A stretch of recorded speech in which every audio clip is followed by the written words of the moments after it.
Hi,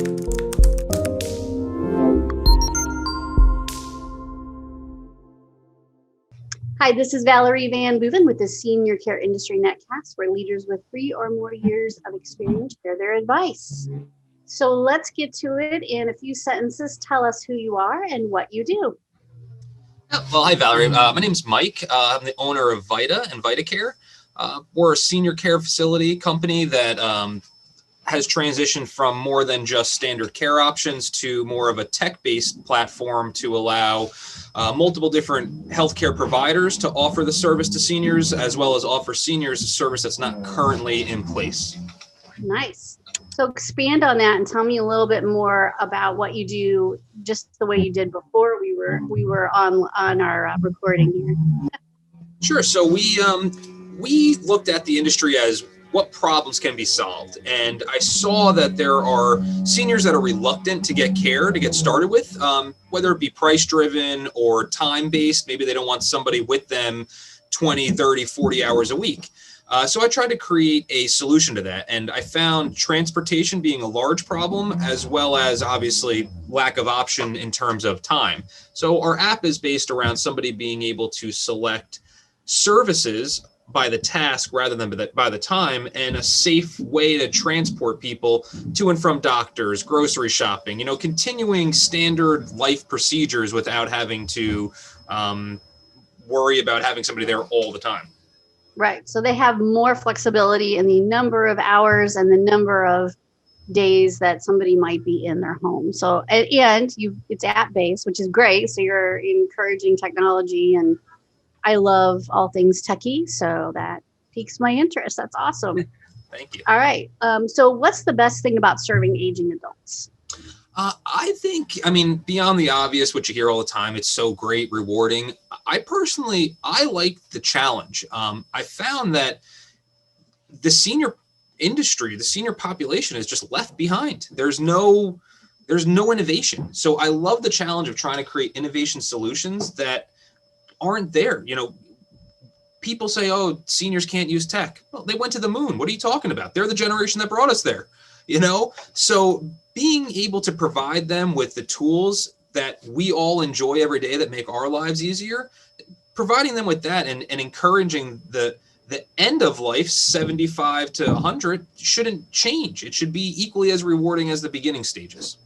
Absolutely. No doubt about it. And I think what we've talked about a lot on the show is that if you give a senior a chance, an opportunity, teach them a little bit, they are very resilient and they are very willing to adopt new technology, very willing to use Zoom, very willing to do things that we may think, oh, they'll never, they won't want to do it because it's techie or they won't understand it.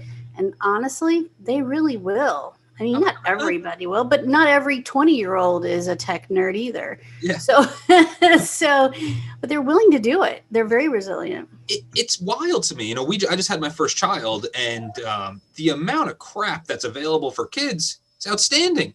You got cameras to see this, devices for this. I can monitor them anywhere. It doesn't matter. But none of that exists for seniors. And it's, why is everything outdated and none of it's new? Like, let's progress a little bit here. It's 2021, Mm-hmm, exactly. All right. I would imagine in your career and in your lifetime, there have been organizations, people who have meant a lot to you personally and professionally, have kind of had, helped guide you down this road. Because, owning a home care agency, developing apps, getting involved in all this is not an easy task. Definitely has to be a passion. So is there anybody or organization you'd like to give a shout out to or talk about that really helped you along the way? So I wouldn't say necessarily a single individual. Obviously my parents have been great. My father was in the DME business. My uncles owned a DME company. So I always had that background. I started my first business when I was 16, kind of a fake little thing. And then my first true business when I turned 20, totally had nothing to do with this industry. And my father got ALS, and that's how I started looking into the home care market. And, seeing my uncles, my father, everyone with an entrepreneurial drive, drive, watching them, and then, just reading and learning about some of these high successful people and their drive. That's what really motivates me. And, it's the disruptors, those, you hear the Elon Musk, the thing like this, but people that are creating solutions that are disrupting industries. Oh, I love it. It gets me so excited. That's my goal. Yeah. And you really do have to have a passion for that. And that is awesome. So, and that's great. I'm all about the techie, and I love listening to, as weird as he is, he's brilliant. Elon Musk is it's weird to listen to him talk, but he's totally brilliant. And there are a lot of folks like that out there. So I think we need more disruptors in this world from every aspect. So that's awesome. Certainly. All right. How about online marketing? It's been challenging from all different perspectives. In the home care industry, a lot of our, because it's such a personal business, it really is a very personal decision for everyone, a very personal business. A lot of in-person networking usually happens, and we've not been able to do that very well in the last year. So how has online marketing affected you? Is it good for you? I mean, if you've got an app, you probably are pretty well into it. Yeah, so I think in terms of home care, it goes back to what I said.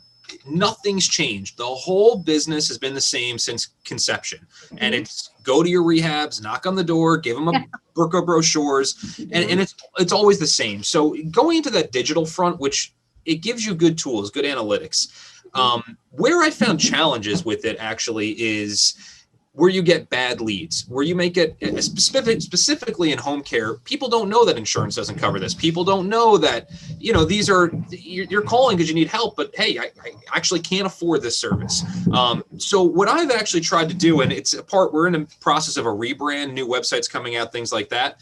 What I've done is I've created a care calculator, and I've looked at some of the major websites, care.com, A Place for Mom, and they have these cool tools that really are nothing more than lead generators.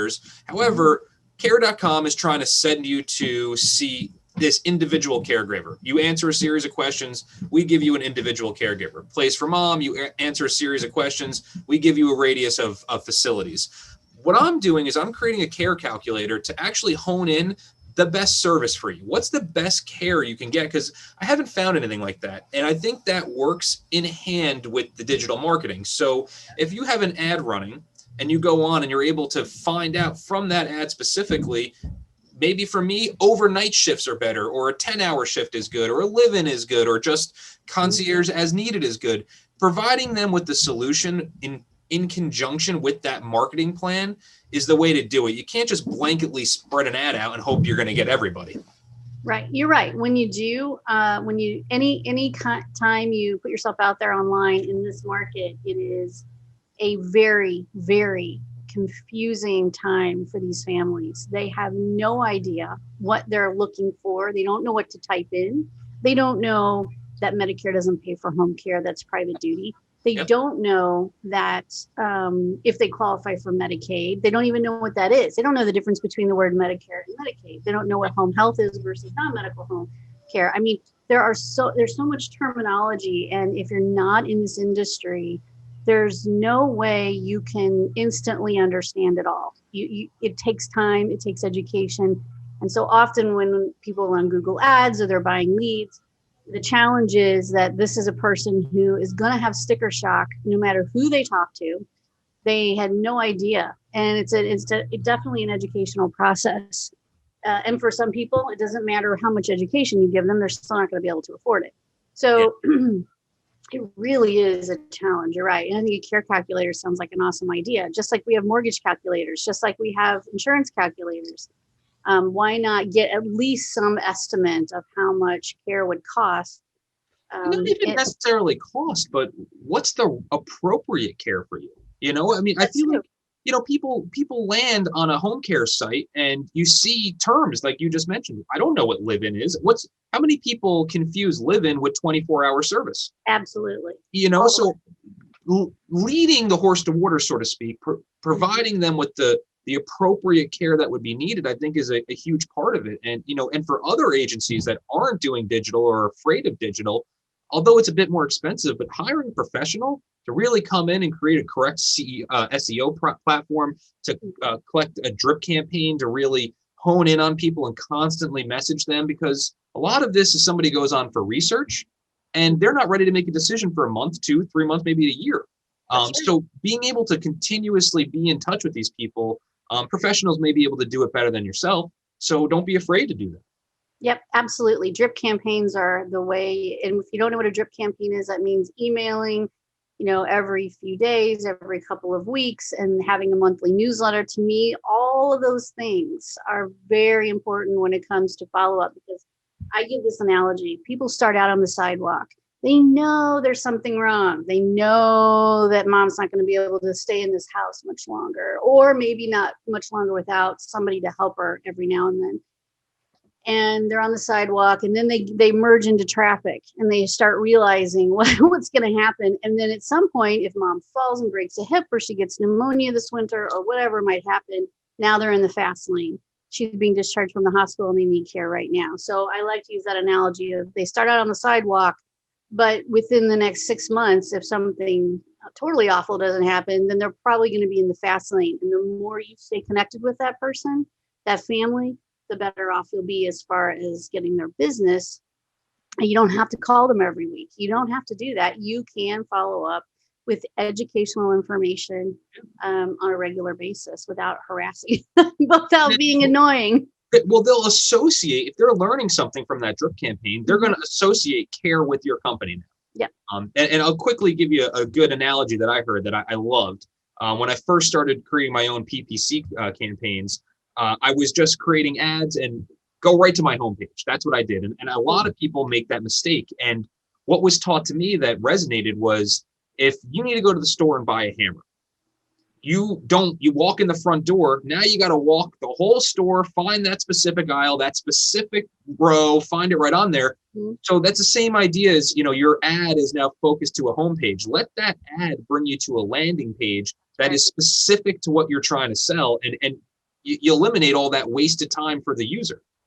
Yeah. And you're going to lose them if your site's not great anyway. So I would say you're exactly right. So folks out there listening, listen, if you're running pay-per-click straight to your homepage of your website, you're losing business every day. That is not the way to do it. You have to create a landing page that is specific to what the person is looking for. And you may have multiple landing pages. You're right. Absolutely. Don't send them to your website. I mean, it might be a landing page on your website. We don't even send people to the website. We send them to a specific landing page that's offsite. But it's just, there's so much to learn about digital marketing. And you're right. Hiring professionals who can help is tremendously time saving and money saving down the road. Yeah, it costs a little bit up front, but, after wasting money on all types of clicks and phone calls that were no good anyway, might as well hire the guy. Right. I totally get it. So, all right. Well, thank you. And let me keep going down my row of questions here. What piece of advice would you give to other senior care providers? Be different. Everybody's the same. Every brochure has the same elderly couple on it. We all have the same prices. Typically share a lot of the same employees. Be innovative. Do something new. Make yourself different and, try new things. Digital marketing. A lot of people don't do it. It's the same pastries to the social workers. Try something new. Yep. And I would say, if there's anybody out there who could start a stock photo company specific to seniors, that would be a good one. Or get your own, go have some photo shoot with your own models and get your own pictures taken, because, and please, if you're doing this, make sure you include diversity. We don't have enough pictures. So, I totally agree. Be different. In stock photos is just, I'm just kidding about that. That is one of many problems, right?